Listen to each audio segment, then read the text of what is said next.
Selamat pagi para netizen dimanapun kita berada, salam inspirasi bagi kita semua. KPK akan membuka peluang ya memanggil Luhut Binsar Panjaitan untuk menyelidiki soal kasus-kasus ya dugaan korupsi kereta cepat ya, hutang kereta cepat atau HUS ini. Nampaknya akhirnya ya Luhut juga bisa saja diperiksa begitu kan. Kan Mas dapat orang ini calon tersangka siapa Mas? Jokowi dan Luhut atau siapa Mas? Ini masih di tahap penyelidikan ya, jadi masih fokus untuk mencari keterangan-keterangan terkait unsur-unsur dugaan tindak pidana korupsi, unsur-unsur peristiwanya, ya peristiwa adanya dugaan tindak pidana korupsinya. Analisa keuangannya dirubah ketika dari Jepang 0,1 itu terus dirubah di Cina. Yang sini yang membantu UIGM, yang sini ITB. Nah, dirubah itu jadi 2%. Itu dokumen itu yang menurut saya perlu dicari oleh KPK. Ya kan? Lalu kalau kita cost overrun, dicari apa yang dirundingkan saat itu. Kenapa jadi 3,4? Pertimbangannya apa? Kenapa? Karena kita tahu bahwa Luhut yang ditunjuk oleh Jokowi begitu kan ya, untuk bagaimana ya jalan transportasi ya atau kereta cepat ini ya ditunjuk sebagai ketua di situ, seharusnya diminta pertanggungjawaban. Dan tidak hanya Luhut, saya kira Jokowi juga harus ya diperiksa juga begitu sebagai bentuk pertanggungjawaban. Apakah ada dugaan-dugaan markup yang selama ini muncul narasi-narasi di berbagai media sosial, dan bahkan pengamat mengatakan, wih, jangan-jangan ada apa di balik ini semua. Kok bisa-bisanya mengambil Cina dengan bunga yang 2% lebih tinggi dibandingkan dengan Jepang. Dan inilah yang kemudian ya ada dugaan-dugaan korupsi, ada dugaan-dugaan markup yang kemudian ya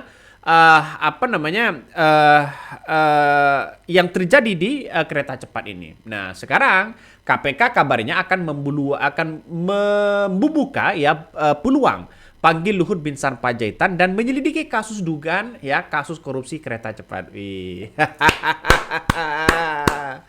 Tapi pertanyaannya sekarang adalah apakah KPK hanya omon-omon aja atau tidak begitu? Karena KPK masih gigih kepada dirinya ya untuk bagaimana ya seorang Profesor Mahfud MD untuk segera melaporkan secara resmi kepada KPK.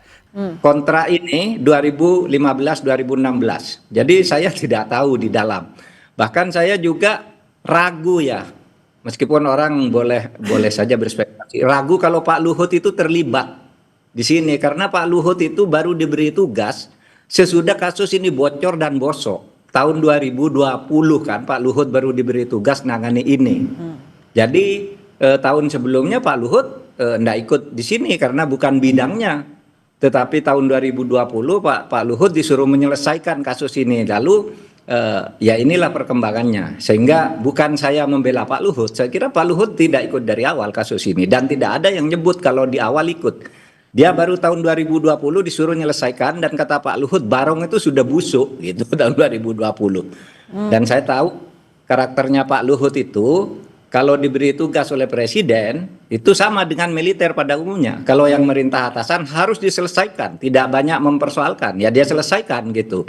Tapi ditolak oleh Profesor Mahfud MD.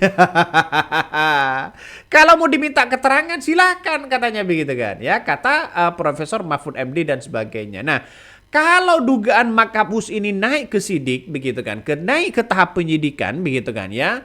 Maka kemudian ya penyelidikan dari KPK ini harus berjalan secepat mungkin. Nah, salah satu yang kemudian KPK bicara soal peluang periksa Luhut ini, apakah ini akan digali terus-menerus bagaimana soal potensi ada kerugian besar di dalamnya. Bisa saja begitu kan. Ya, makanya ini langkah yang bagus kalau menurut saya kalau Pak Luhut ini diperiksa. Ya, karena Pak Luhut mengatakan sejak awal ini sudah busuk ini. Ini sejak awal ini sudah busuk, kabarnya begitu. Kabarnya sudah busuk dan sebagainya. Jadi kalau sudah busuk artinya secara tidak langsung ada ada yang kemudian harus diperiksa dong begitu kan. Ya, terutama dengan pernyataan Pak Luhut ini. Pak Luhut mengatakan bahwa ada dugaan-dugaan yang kemudian kita lihat ya selama Luhut memimpin katanya begitu kan ya, bahwa sejak awal kabarnya hutang kereta cepat sudah busuk begitu. Nah, dan sekarang kita panggil aja Pak Luhut. Ya, mumpung masih ada keterangan sebagai ketua bagaimana untuk bisa mengendalikan kereta cepat, ya, siapa yang memerintahkan dan sebagainya, negosiasinya dengan Cina bagaimana begitu kan. Ya, walaupun Jokowi begitu kan, walaupun Jokowi sudah bersuara menyatakan bahwa ini adalah bukan soal untung rugi tapi layanan masyarakat secara sosial. Nah, kalau alasan seperti itu ya oke lah begitu kan. Tapi yang dilihat hari ini adalah soal markupnya. Apakah ada dugaan-dugaan korupsi?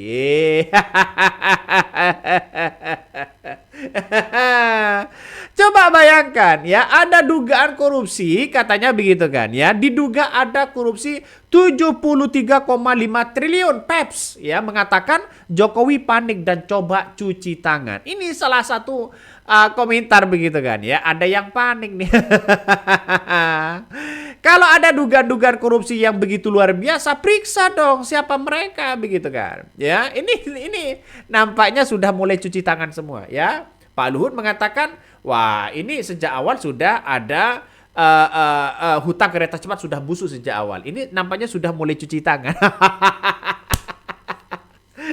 Ya, nanti saling lempar tanggung jawab ya sana sini dan pada akhirnya apa yang terjadi begitu. Nah, mantan Presiden Joko Widodo itu menegaskan bahwa kereta cepat Jakarta-Bandung KCJB atau HUS ya dibangun itu kabarnya ya bukan untuk mencari keuntungan finansial, melainkan sebagai investasi sosial bagi masyarakat. Saya masih membingungkan begitu kan ya. Transportasi itu ya di mana-mana begitu kan ya, di mana-mana kalau dibangun itu ya wajarlah ada untung ruginya begitu. Tapi kalau rugi semua gimana begitu kan? Artinya secara tidak langsung bahwa tinggal bangun ini, bangun itu, tapi tidak melihat bagaimana keuangan negara kita. Apakah defisitkah? Apakah bebannya kepada rakyat atau tidakkah? Dan ini mesti dipertanyakan begitu kan ya. Kalau hanya melayani rakyat dengan cara seperti itu, apakah tidak bisa dengan cara yang lain? Dengan cara mensejahterakan, ya?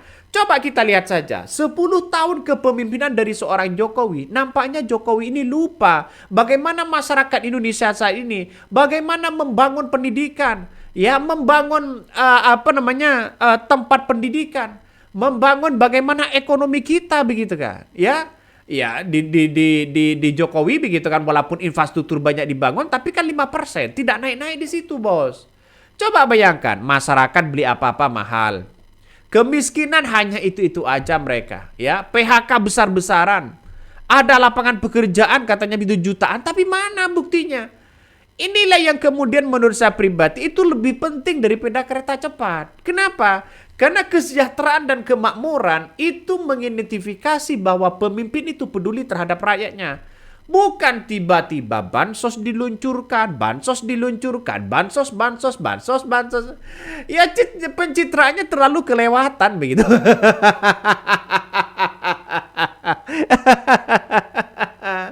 Inilah yang penting. Coba kita bayangkan. Kalau Jokowi mengatakan bahwa ya transportasi seperti kereta cepat ini bukan soal untung rugi dan sebagainya begitu. Logikanya kan perlu ditafsirkan begitu kan ya. Coba kita kalau masyarakat bertanya seperti ini ya, lebih penting mana antara mensejahterakan rakyat dengan kereta cepat? Sama begitu jawabannya begitu kan. Inilah salah satu yang kemudian disampaikan oleh Jokowi begitu ya. Inilah ngeri-ngeri sedap begitu kan. Apalagi anak buahnya, para termol-termolnya di situ mengatakan bahwa ini adalah karya terbaik begitu dari seorang Jokowi. Pret. Coba baca di situ mana yang benar ya, kata Luhut HUS barangnya busuk dari awal. Ya, kata Budari HUS adalah karya terbaik untuk Jokowi. Karya terbaik Jokowi dari mana, bos? Kalau masih punya hutang yang begitu luar biasa, beban hutangnya masih lempar sana lempar sini, yang menjadi tanggung jawab di situ adalah seorang Ya Prabowo sebagai seorang presiden. Mau tidak mau ya Prabowo harus melanjutkan itu begitu. Karena nasi sudah jadi bubur. Mau bagaimana lagi begitu kan?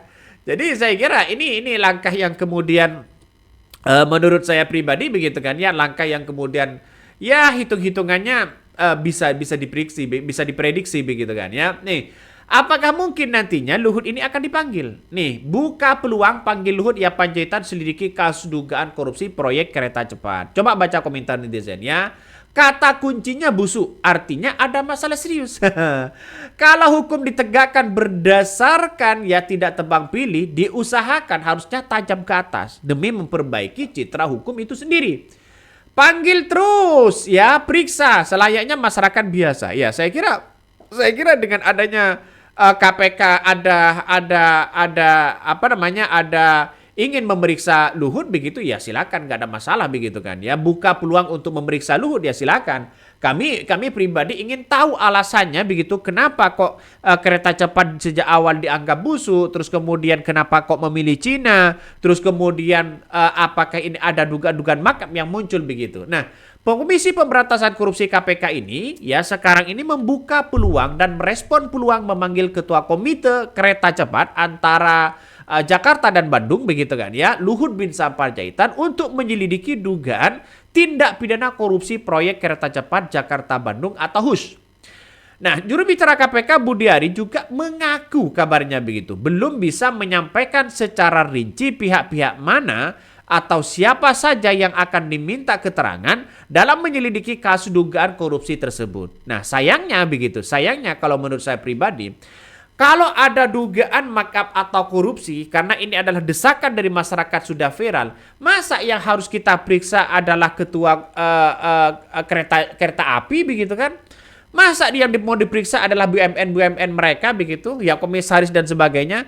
Yang seharusnya diperiksa itu adalah Jokowi dan Luhut. Kan itu logikanya begitu kan ya, langsung di puncak tertinggi begitu. Karena sudah menjadi ditunjuk oleh Jokowi menjadi Komite Kereta Cepat Jakarta Bandung pada waktu itu. Dan kita lihat saja pertanyaan sekarang, apakah KPK berani untuk memeriksa Luhut? Itu kan logikanya. Nah, menurut Budi, ya saat pihak masih fokus menyelidiki adanya unsur-unsur dugaan tindak pidana korupsi dalam proyek kereta cepat itu, menyelidiki, mempelajari, mendalami, memeriksa, dan itu menurut saya pribadi bagian dari hal-hal yang kemudian agak jauh begitu kan. Saya menafsirkan agak jauh untuk memanggil Luhut.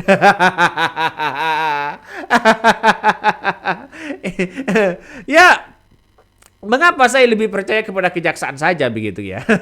Ya semoga saja nanti kejaksaan dan KPK ini adu cepat mana yang harus kita lihat begitu kan ya. Mana yang harus kita bisa menemukan titik temu di situ.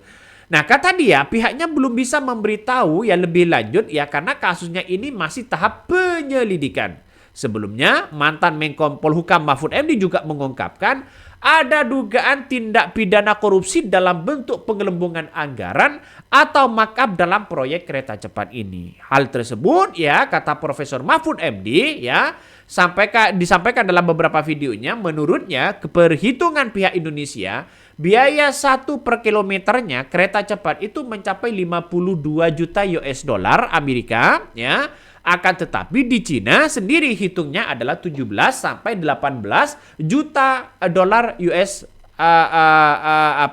Amerika begitu kan, US dollar begitu. Naiknya 3 kali lipat begitu. Bayangkan, kalau kita membangun per kilometernya adalah 52 US dollar begitu, maka kemudian di Cina kabarnya 18 US dollar. Ini kan pasti ada dugaan markup yang begitu kuat dan luar biasa. Saya percaya itu begitu kan. Kenapa? Kau hitung-hitungannya di Cina dengan Indonesia kok berbeda. Ini yang kemudian dilihat oleh Luhut begitu kan ya. Dilihat oleh Profesor Mahfud MD begitu kan.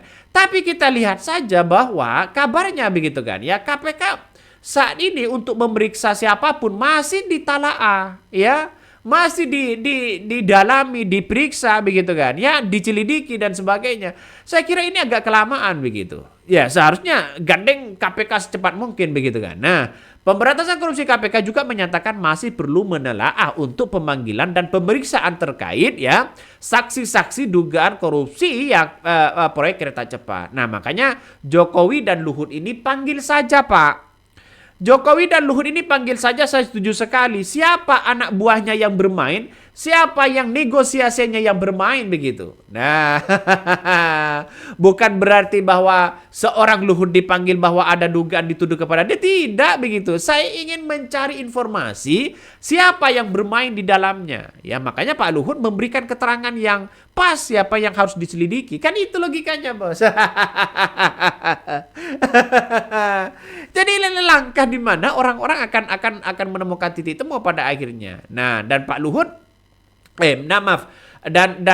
Pak Profesor Mahfud MD begitu kan ya, juga ragu begitu kan soal proyek-proyek HUS ini begitu kan, soal keterlibatan siapa yang di dalamnya begitu.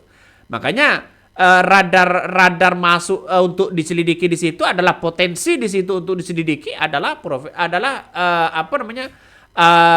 Luhut bin Sarpanjaitan begitu. Kenapa? Karena dia menjadi kepala komite pada waktu itu begitu. Dan tidak hanya itu begitu kan. Para pengamat juga mengatakan, wah jangan-jangan ada apa di balik ini semua begitu. Apalagi pernyataan-pernyataan Jokowi ini dikomentari oleh para pengamat-pengamat. Mengatakan, ya makanya kuliah yang benar.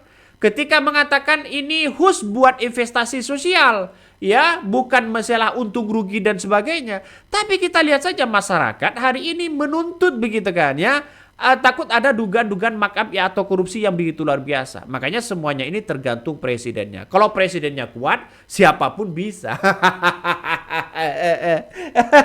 Benar nggak?